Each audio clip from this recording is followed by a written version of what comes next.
Mardi 12 novembre 2019, vous êtes bien sur Chérif La Télévision, le bon choix pour vous informer. Bienvenue dans l'actualité nationale et internationale de cette édition dont voici les titres. Le président de la République, son Excellence Ibrahim Boubacar Keïta, à la tête d'une forte délégation malienne, a pris part ce mardi à la cérémonie d'ouverture officielle du Forum de Paris sur la paix, le développement dans cette édition. L'école Espagna de Bangoni a abrité ce lundi 11 novembre une séance d'instruction des enfants sur les bonnes pratiques de la religion musulmane. L'événement était présidé par Chérif Harouna Rachid Ousmane Haïdara. Nous parlerons également solidarité dans ce journal avec le lancement de l'atelier de formation sur la saponification au profit des veuves, orphelins et survivantes des violences basées sur le genre.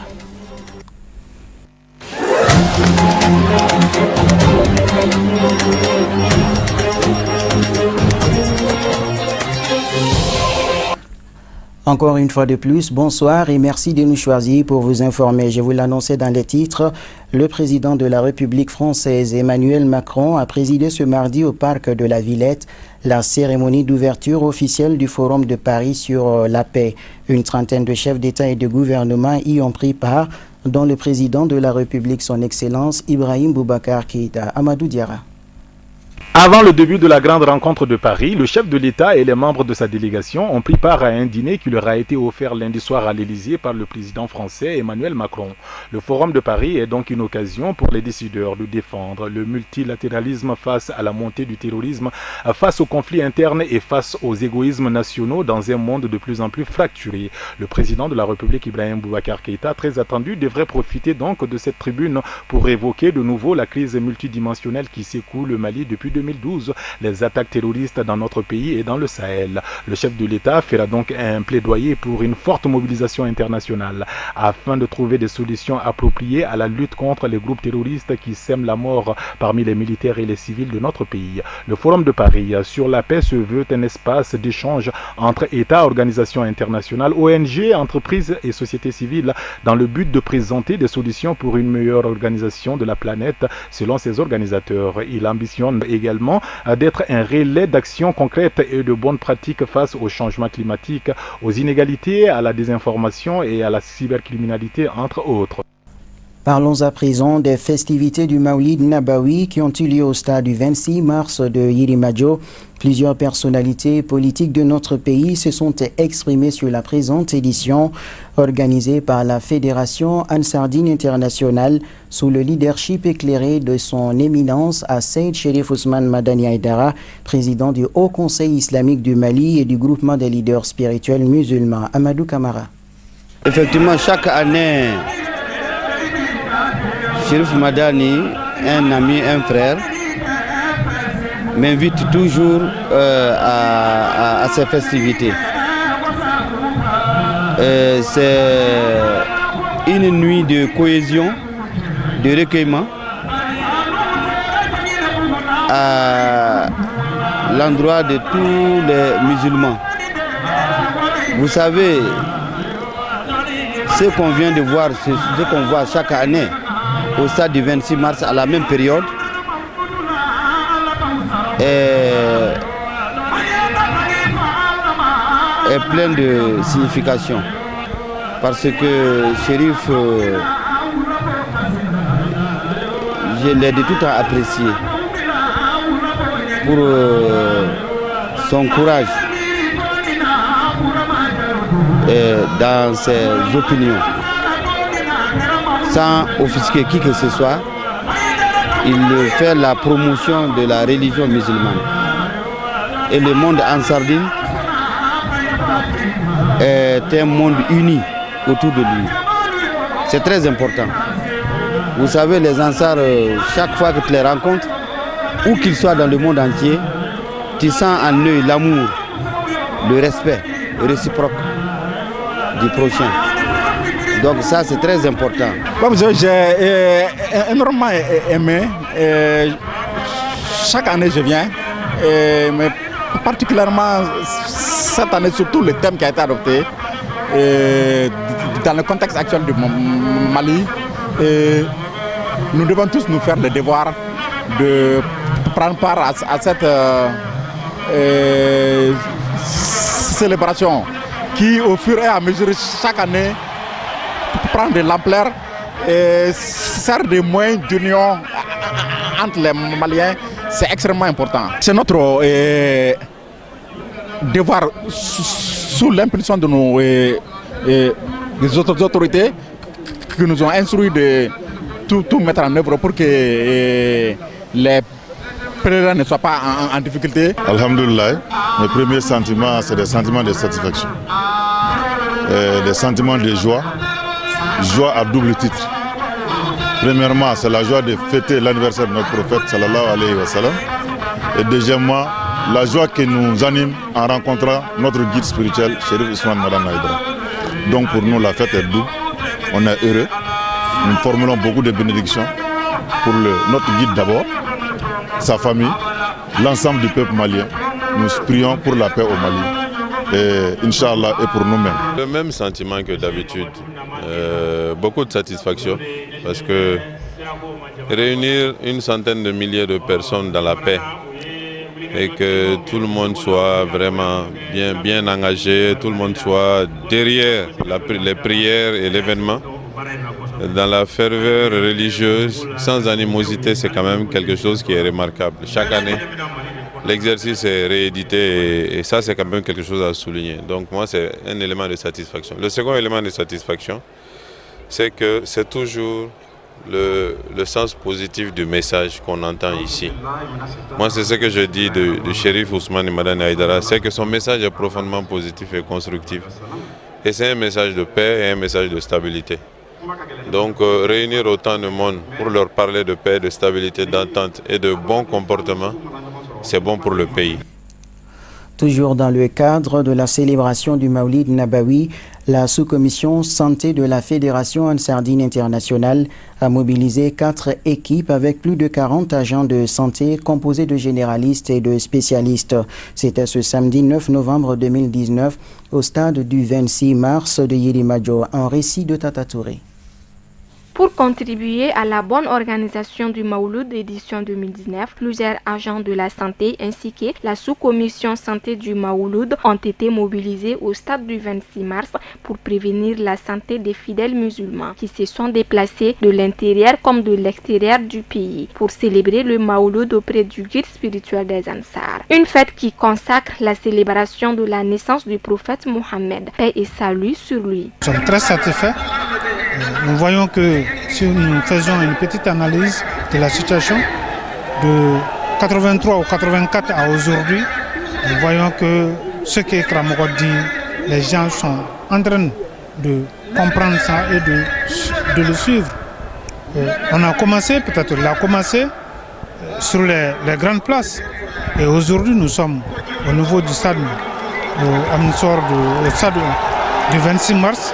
Et Arsi comme ça, je suis très très satisfait. Nous sommes aux 4 coins du terrain, donc chaque équipe a des matériels et puis vraiment des médicaments pour les urgences.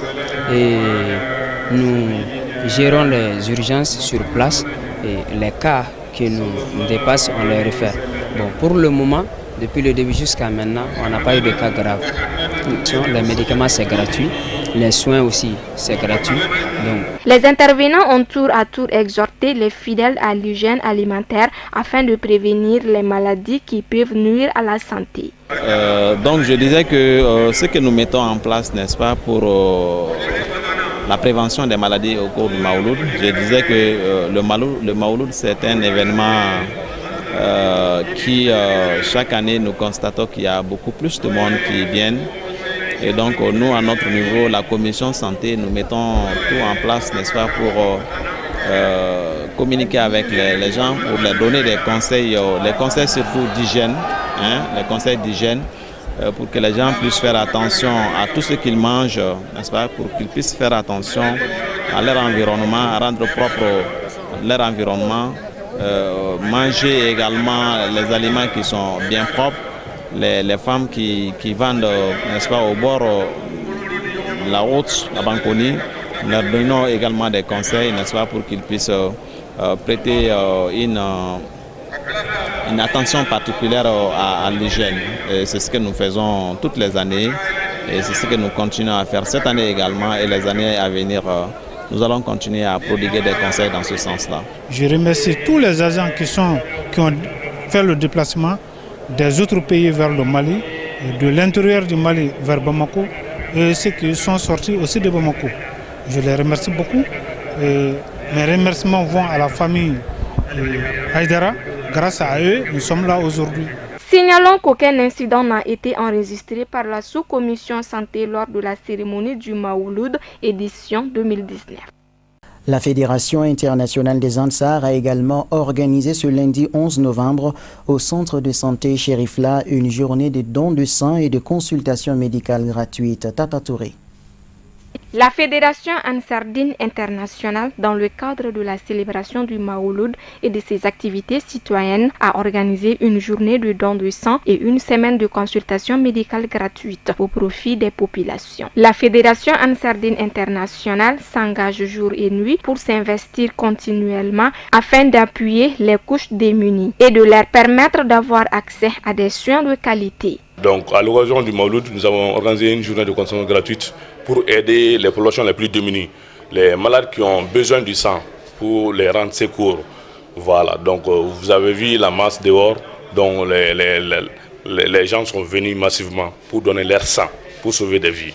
En plus du don de sang, nous avons organisé des journées de consultation gratuites.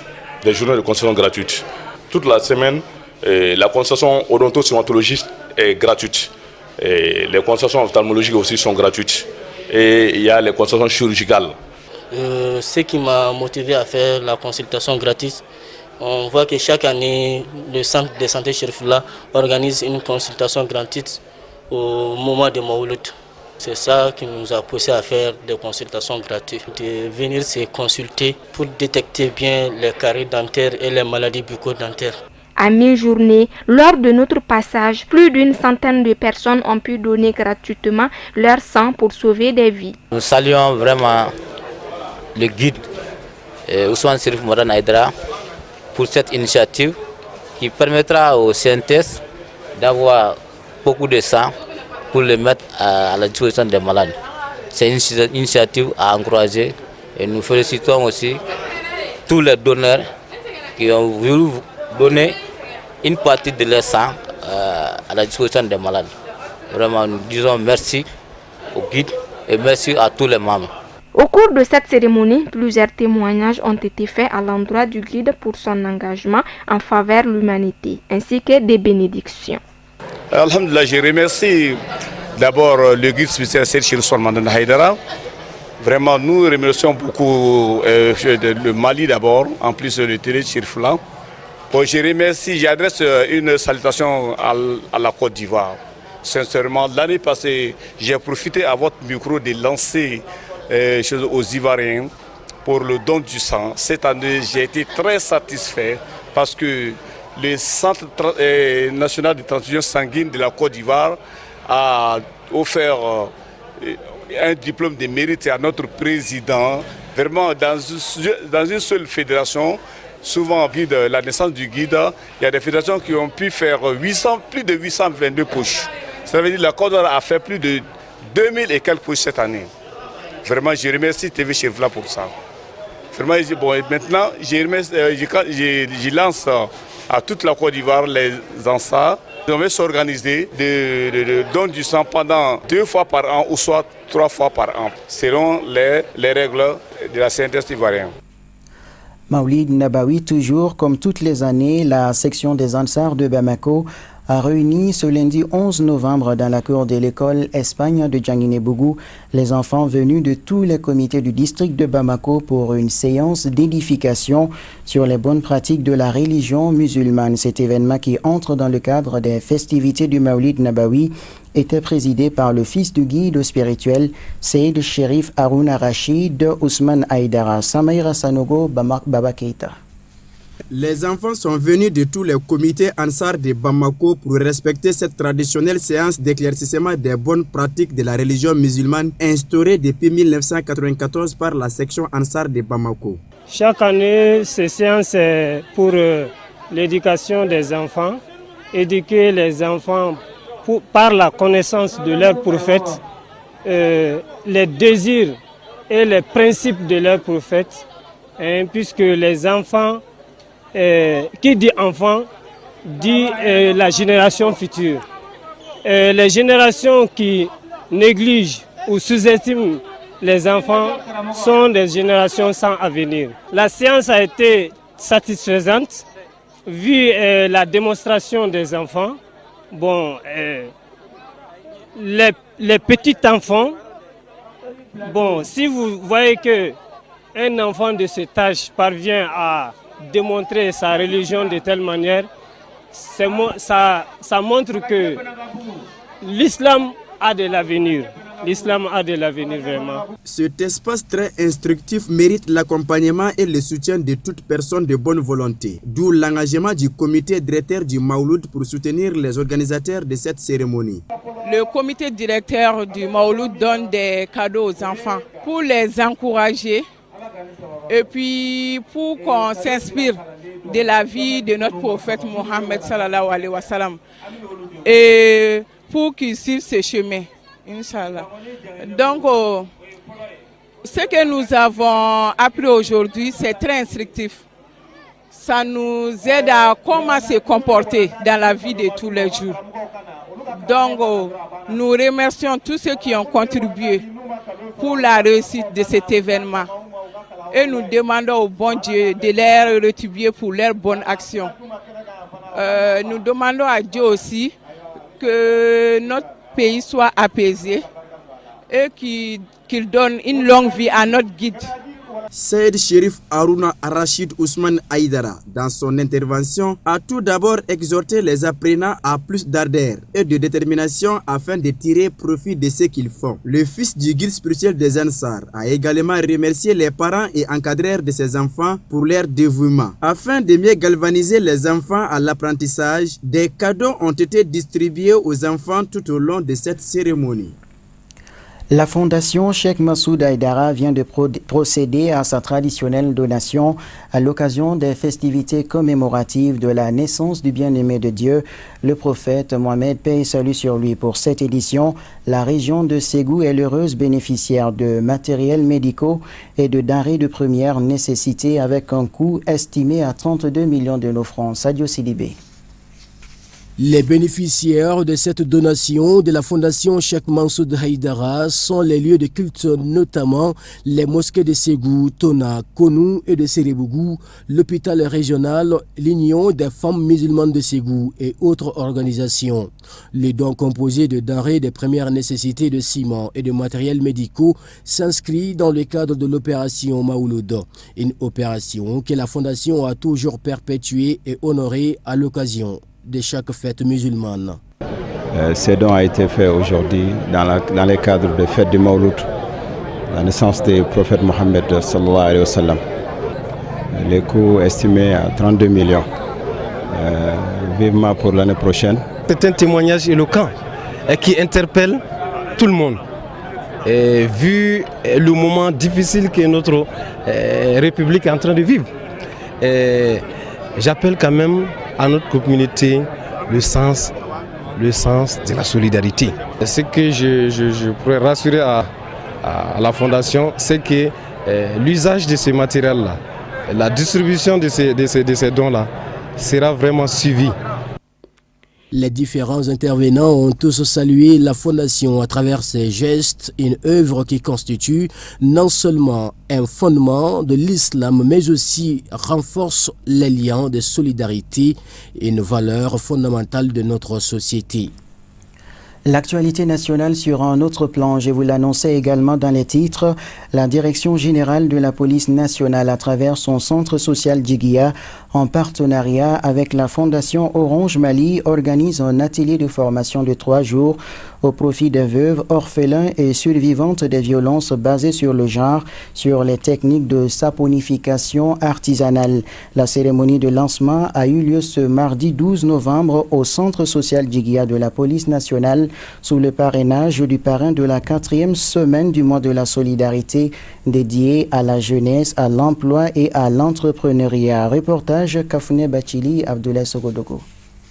Initié par le centre social Djiguia de la police nationale en partenariat avec la Fondation Orange Mali, cette formation en saponification artisanale est destinée aux veuves, orphelins et survivantes des violences basées sur le genre. 15 personnes bénéficieront des avantages liés à l'autonomisation de la femme et de la jeune fille. 3 jours durant, elles seront initiées à la saponification afin de faciliter leur réinsertion socio-économique. Quand on demande à quelqu'un, une personne, d'éteindre le feu qui est ému, elle n'éteint pas avec ses larmes, elle l'éteindra avec ses salives.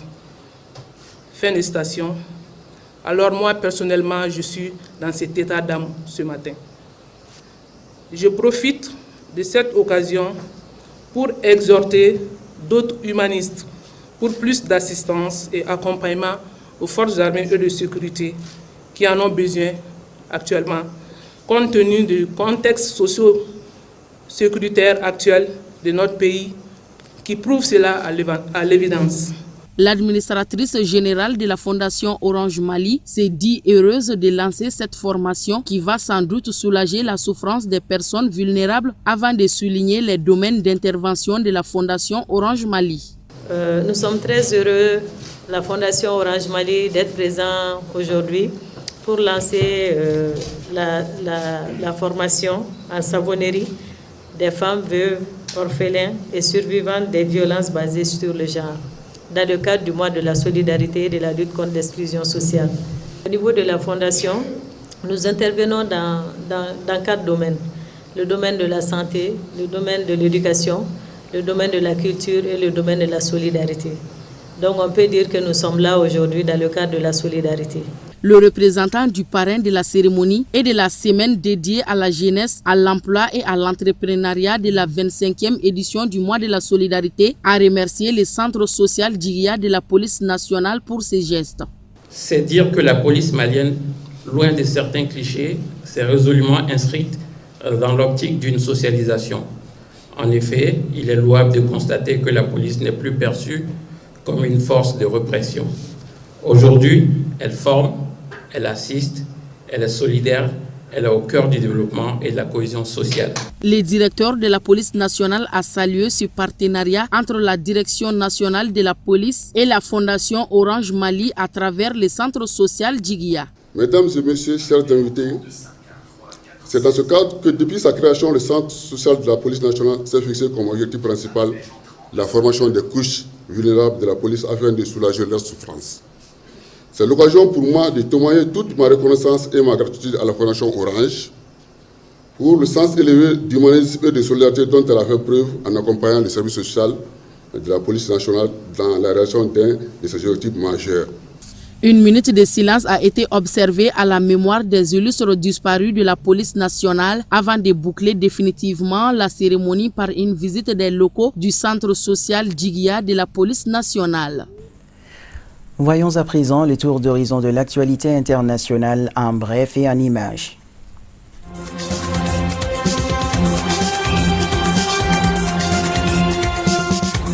Nous ouvrons cette page inter par la Côte d'Ivoire. Charles Blé Goudé, l'ex-chef des jeunes patriotes ivoiriens, estime faire l'objet de harcèlement judiciaire. Dans un entretien diffusé lundi 11 novembre sur France 24, l'ex-chef des jeunes patriotes a assuré que l'on tentait de l'empêcher de participer au débat politique de son pays et de s'impliquer dans la campagne présidentielle de 2020. On ne peut pas éternellement utiliser l'appareil judiciaire pour faire aboutir un agenda politique. Même Félix Houphouët-Boigny ne l'a pas fait, a-t-il poursuivi, visant le président ivoirien Alassane Dramane Ouattara.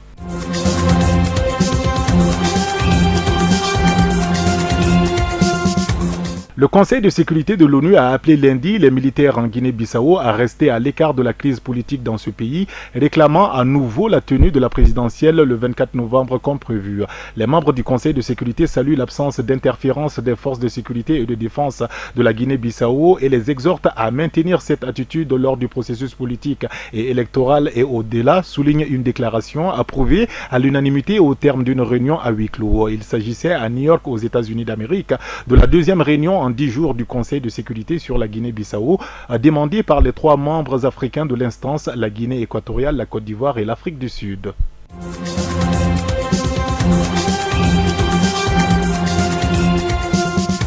Au Soudan du Sud, c'est une nouvelle période d'incertitude qui s'ouvre pour le pays. À partir de ce mercredi, une nouvelle période de 100 jours s'initie pour permettre la formation d'un gouvernement d'union, mais aussi pour régler les blocages concernant la sécurité et le découpage fédéral du pays. Les signataires de l'accord de paix de 2018, notamment le président Salva Kiir et son principal adversaire, Riek Machar, ont accepté cette seconde prolongation alors que le processus de paix est très en retard.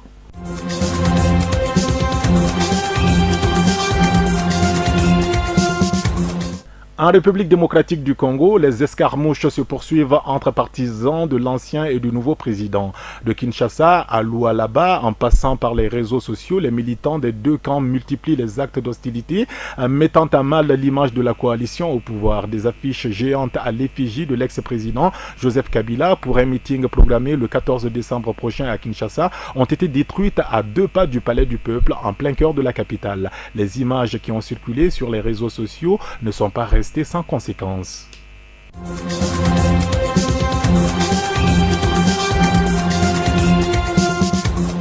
La tension ne faiblit pas en Bolivie où le président de la République vient de démissionner. La future présidente par intérim a annoncé lundi la convocation prochaine d'une nouvelle élection présidentielle en Bolivie où les violences continuent. Une foule de partisans de l'ancien président Evo Morales était en route vers la capitale. Objectif, avoir un président élu le 22 janvier. La sénatrice d'opposition, Jeanine Áñez, appelée en vertu de la Constitution à assurer la présidence par intérim de la Bolivie après la démission d'Evo Morales, a annoncé lundi 11 novembre la prochaine convocation d'une élection présidentielle.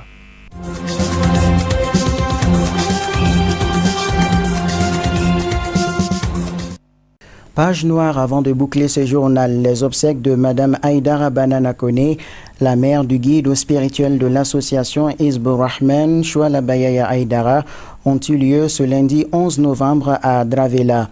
Le président du Haut Conseil islamique du Mali, Seyd Cherif Ousmane Madani Aïdara, ainsi que la majorité des membres du GLSM, la communauté musulmane malienne, étaient tous au chevet de leur frère, ami collaborateur Chouala Bayaya Aïdara pour accompagner sa défunte mère dans sa dernière demeure. Le président de la République, Ibrahim Boubacar Keïta, en déplacement à Paris, s'est fait représenter par le chef du gouvernement, Dr Boubou Cissé, pour présenter ses condoléances à la famille Aïdara durement éplorée. D'autres personnalités maliennes et étrangères, parmi lesquelles des anciens et actuels ministres, sont venus témoigner de leur affliction suite au décès de Banana Koné qui repose désormais à Mamaribougou dans la commune rurale du Mandé. Elle s'en est allée à l'âge de 71 ans, laissant derrière elle plusieurs enfants et petits-enfants inconsolables. Voici des témoignages recueillis par nos reporters Amadou Diarra, Ousmane Khan, Abdraman Malé. Je vous présente toutes mes sincères condoléances pour cette grand-mère qui est décédée. Vraiment, nous sommes en deuil parce que, vous savez, les mères, ils ont ça. Allah subhanahu wa ta'ala, 4 fois après son nom, il a appelé Wabil Walidayni Ihsana. Il faut être au service des parents. Ça, 4 fois, Allah directement après son nom, il a rappelé les êtres humains, il faut être au service de tes parents. Surtout les mères. La mère, vraiment, c'est très important. On a un hadith d'Ahl al-Bayt alayhimus salam, il dit que le paradis sous les pieds des mères. Si vous voulez aller au paradis, il faut prendre satisfaction de tes mères. Vraiment, on doit être au service des parents pour qu'ils nous satisfassent, doit être satisfait de nous. Alors ça, une ordre de Dieu qu'il faut respecter ça. pour le baraka. Si on est au service des parents, surtout mères, nous trouverons ici le bonheur et au paradis, Inch'Allah. Ça, c'est conseil de Dieu. Alors, je suis ici pour, premièrement, respecter la valeur de mère. C'est notre mère. Et aussi, la mère de Saïd Sharif, Chouala Braya Haïdara. Il est aussi vraiment un rôle comme un guide qui est au service des peuples maliens pour le respecter aussi. Que Dieu vous bénisse, que Dieu, Inch'Allah, nous pardonne, que Dieu nous aide. Nous sommes à un temps bien attristés, s'agissant du décès de notre mère dans la grande famille Chérifoula de Dravella, qui a pour fils Chouala Braya Haïdara et Sékou Haïdara et bien d'autres. Et nous sommes des amis proches et aussi de la famille, et la grande famille musulmane. Vous n'êtes pas sans savoir que les douleurs sont partagées. Et en ce sens-là, nous ne pouvons pas rester à l'écart. Il va falloir que nous viendrons jusqu'au cimetière et participer aussi aux événements de l'enterrement. En ce sens-là, nous avons trouvé une mère vraiment sainte et vraiment proche de Dieu. Et nous prions en ce sens qu'Allah agrée son âme et qu'il l'amène au sein de Al-Bayt que nous connaissions tous. Et encore une fois, nous sommes au Mali, terre d'islam, terre de solidarité, terre de compassion. Donc quand une maman disparaît, toutes les mamans sont les mêmes. C'est une dure épreuve. Donc c'est pourquoi nous sommes là pour témoigner à la famille Haïdara notre solidarité et présenter nos condoléances. Que la terre lui soit légère, que le Tout-Puissant l'accueille dans son royaume et le paradis. Merci. Inna lillahi wa inna ilayhi raji'un. C'est sur cette note que prend fin cette édition qui vous a été proposée par l'ensemble de la rédaction de Chérifla Télévision, édition que j'ai eu le plaisir de vous présenter. Bonne suite du programme et à très bientôt.